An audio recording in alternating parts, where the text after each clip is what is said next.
कर्ण महान था, वो उसी प्रकार महान था। जिस प्रकार शल्य महान योद्धा था, वो महान धनुर्धर था, वो दानवीर था, पराक्रमी था, युद्ध कौशल में पारंगत था। उसी प्रकार उस मापदंड पर दुर्योधन भी महान गदाधारी था, सनातनी था, मल्ल युद्ध में पारंगत था। अब आप किसी की व्यक्तिगत गुण की बात करें या उसके पास क्या ज्ञान है, उस मापदंड पर तो कर्ण, दुर्योधन, सभी कौरव महान थे। अब आते हैं महाभारत और ऋषि मुनियों, ईश्वर के मापदंड पर धर्म का पालन करना। क्या सिर्फ दान देना ही आपको महान बना देता है? इस पर चले तो आजकल हर दूसरा व्यक्ति महान है, भले ही उस धन का स्तोत्र गलत ही क्यों ना हो। क्या धनुर्विद्या और दिव्यास्त्र का आना महान बना देता है? इस बात पर चले तो अश्वत्थामा काफी महान हो गया, वही क्यों कई योद्धा दिव्यास्त्र का ज्ञान रखते थे, हो गए सब महान।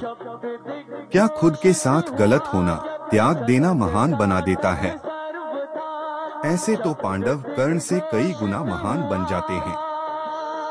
महान बनने का मापदंड होता है किसी भी परिस्थिति में सही का साथ ना छोड़ना, धर्म का त्याग ना करना।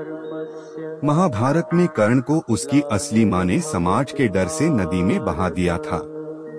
अधिरथ ने पाला अपने घर में, अब राजा का चालक था तो अच्छे से ही पाला होगा।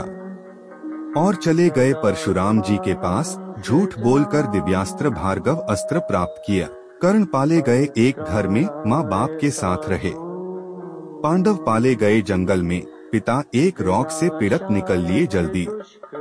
कर्ण का बचपन शांत गुजरा, परशुराम के पास शिक्षा ली, दुर्योधन का सानिध्य मिला। पांडव बचपन से ही अपनी जान बचाते आए। भीम को मारने की कोशिश, हर दिन राजनीति में खुद का जीवन बचाते रहे। कर्ण को बिना किसी दिक्कत के अंक का राजा बना दिया गया। पांडव राज्य के लिए आए तो जलाकर मारने की कोशिश की कौरवों ने। कर्ण की शादी के मामले में द्रौपदी के स्वयंवर में टांग अड़ाना द्रौपदी मना नहीं करती तो यह भी सिन जाती। पांडव की शादी हुई, उसमें भी द्रौपदी को 5 पति वाला मामला झेलना पड़ा। कर्ण अंक के राजा रहे और युधिष्ठिर को राज्य के नाम पर उजड़ा स्थान दे दिया गया। पांडवों ने वहां भी युद्ध करके इंद्रप्रस्थ बना दिया। धर्म के अनुसार कर्ण पांडवों की मदद कर सकता था, लेकिन द्वेष तो फिर द्वेष है। भरी सभा में इंद्रप्रस्थ छिन गया। पांडवों की पत्नी सरे आम निवस्त्र करी गई। क्या पांडवों ने अपने धर्म का त्याग किया? कर्ण की पत्नी पर कोई क्या अत्याचार हुआ नहीं हुआ न, और भानुमति का अपहरण करने में कर्ण ने साथ दिया।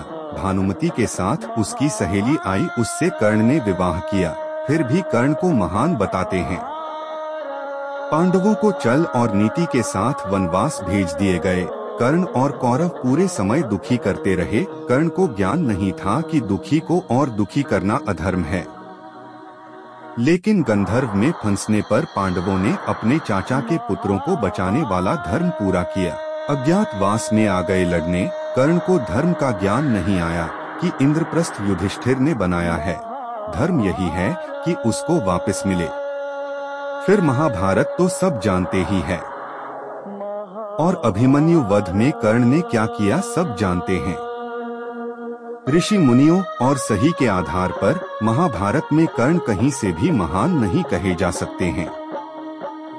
महान योद्धा होना अलग बात है, और हाँ, वो दानवीरता का रोना मत रोना। फ्री का राज्य मिला, उससे जो आता था उसको दान देते थे, जबकि वनवास में भी युधिष्ठिर रोज दान दिया करते थे, भले खुद भूखा सोना पड़े। अक्षय पात्र काफी टाइम बाद मिला था, और वो कवच कुंडल, इंद्र को कवच कुंडल देने को तैयार नहीं थे। भाई साहब, पर बिना दान दिए लौटाना गलत हो जाता, क्योंकि भाई ने प्रतिज्ञा ली थी।